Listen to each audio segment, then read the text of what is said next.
जिस राम मंदिर पे आज मोदी जी क्रेडिट ले रहे हैं, वो राम मंदिर का जो शुरुआत किया हुआ है, पहला ईंट का शुरुआत किया हुआ है, मस्जिद को, बाबरी मस्जिद को तोड़ने के बाद जो भी कुछ किया गया है, रथ यात्रा जब सड़क किसका पैसा? नीतीश कुमार और नरेंद्र मोदी अपने बाबूजी के पैसा से दे रहे हैं। किसके पैसा? ये हम आम जनता का पैसा, जिसका हम लोग टैक्स। सोचिएगा कि राम मंदिर से उनको कोई बड़ा फायदा होने वाला, वो नहीं होने वाला, नहीं होने 400 पार जो कह रहे हैं तो नहीं होने वाला। ये उनका भ्रम है और ये भ्रम इस बार पक्का टूटेगा। आप क्या दिए? विशेष राज्य का दर्जा दे दिए बिहार को?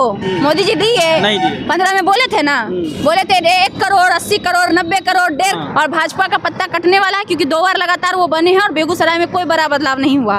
बेगूसराय की स्थिति वही है। बार बार कहिएगा कनेक्टिविटी, तो इन सब बदलाव को हम नहीं मानते हैं। वो इसलिए कि समय के अनुसार परिवर्तन होना तय है।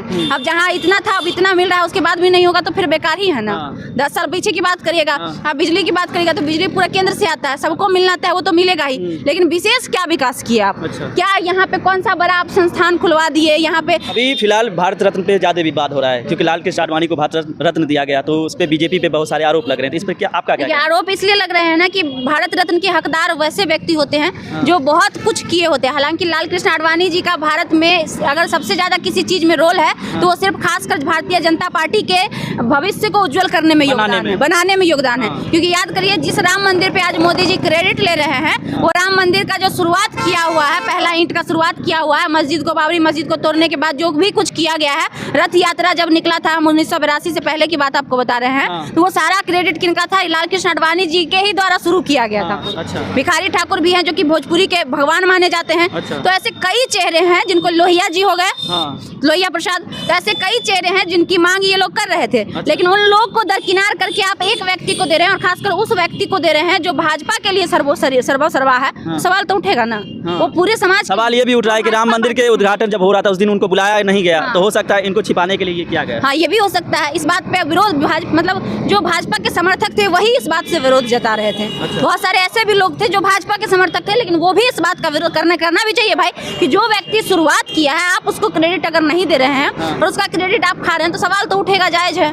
तो जब सवाल उठ रहा था तो उस सवाल को दबाने के लिए इनको आगे कर दिया गया। मतलब देखिए, बीजेपी के पास क्या होता है ना, कि जब कोई मुद्दा दबता है तो कोई नया मुद्दा लाके उसको ला देता है लोगों के बीच में। तो यही करते रहा है। वही बात, सिंपल सी बात है। जननायक कर्पूरी ठाकुर को आप आज 9 साल से आप सो रहे थे, नींद में थे क्या? चुनाव को देखते हुए बस सिंपल सी बात है। चुनाव आने वाली सर पे है, जितना भी एजेंडा किया जाएगा सब चुनाव। लोग तो कह रहे हैं फिर इस बार 400 पार होगा बीजेपी का। देखिए, ये तो बताएगा लोकसभा चुनाव। हालांकि विधानसभा चुनाव और लोकसभा चुनाव में जमीन और आसमान का फर्क होता है। राम मंदिर के वजह से नहीं आपको लग रहा है कि ये 400 पार हो भी सकता है जैसा माहौल? इस बार राम मंदिर को लेकर भी मोदी जी का विरोध हो रहा है, क्योंकि उन्होंने जो हिंदू के आस्थाओं के साथ खिलवाड़ किया है। क्या खिलवाड़? अब 4 गो जो शंकराचार्य थे वो नहीं आए, नाराज है उनसे, क्योंकि उनका मानना था कि हम लोग जब हैं इतने लोग, तो हम लोग उद्घाटन में हम लोग क्यों नहीं करेंगे, मोदी जी क्यों करेंगे? इसको लेकर शंकराचार्य आक्रोश में है। दूसरी बात है कि वो नियम जो होता है हिंदू के अनुसार, कि कोई भी व्यक्ति यज्ञ पे तभी बैठ सकता है जब उसकी पत्नी हो। बहुत सारे नियमों का उन्होंने उल्लंघन किया सनातन धर्म के अनुसार, जिसकी वजह से राम मंदिर के उद्घाटन के बावजूद भी लोग आज उनसे विक्षिप्त हैं, उनके ही लोग सबसे ज्यादा। तो ये जो सोचिएगा कि राम मंदिर से उनको कोई बड़ा फायदा होने वाला है, वो नहीं होने वाला, नहीं होने 400 पार जो कह रहे हैं तो नहीं होने वाला। ये उनका भ्रम है और ये भ्रम इस बार पक्का टूटेगा,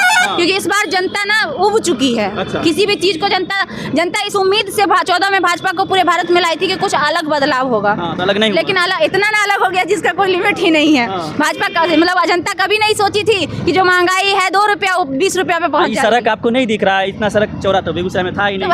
हर जगह डेवलप देख रहे हैं ना। क्या इस सड़क किसका पैसा से दे रहे हैं? बार बार आप सड़क किसका पैसा? नीतीश कुमार और नरेंद्र मोदी अपने बाबूजी के पैसा से दे रहे हैं। किसके पैसा? ये हम आम जनता का पैसा, जिसका हम लोग टैक्स भरते हैं। जितनी रोड पे गाड़ियां चलती है, गाड़ी जिस समय खरीदाता है उस समय से लेकर जब तक खत्म नहीं हो जाता तब तक हम इस रोड का टैक्स भरते हैं। हर चीज का टैक्स भरते हैं। एक छोटा बाइक लेता है इंसान, उसका टैक्स भरता है। हर चीज पे जीएसटी लागू हुआ है, तो ये हमारे पैसे से भर रहा है ना महाराज। आप क्या दिए? विशेष राज्य का दर्जा दे दिए बिहार को? मोदी जी दिए? नहीं दिए। 15 में बोले थे ना, बोले थे 1 करोड़ 80 करोड़ 90 करोड़ 1.5 करोड़ बोले थे ना कि भेजेंगे रोजगार के लिए। मिला? नहीं मिला ना। तो आप इसकी क्या बात करें? ये कहावत है ना कि जरूरत के हिसाब से चीजों का डेवलपमेंट। ये नहीं देंगे तो लोग जाएंगे कहाँ? फिर दिक्कत उनको भी तो होगा, वो भी तो जी रहे हैं इस दुनिया में।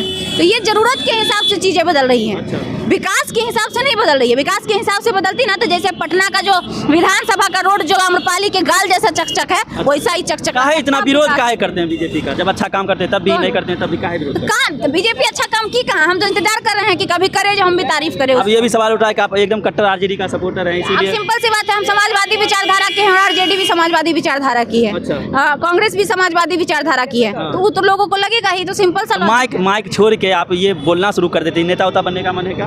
नहीं, नेता बनने का मन नहीं है। पूछिए का है कि अभी इतना गंदगी है ना इसमें भरा हुआ, ये जो गंदे लोग हैं ना, हाँ भले ही गंदे लोग सब समाप्त हो जाएंगे, कुछ नया आएगा तब सोचेंगे, अभी नहीं सोच रहे हैं। हाँ, इस गंदगी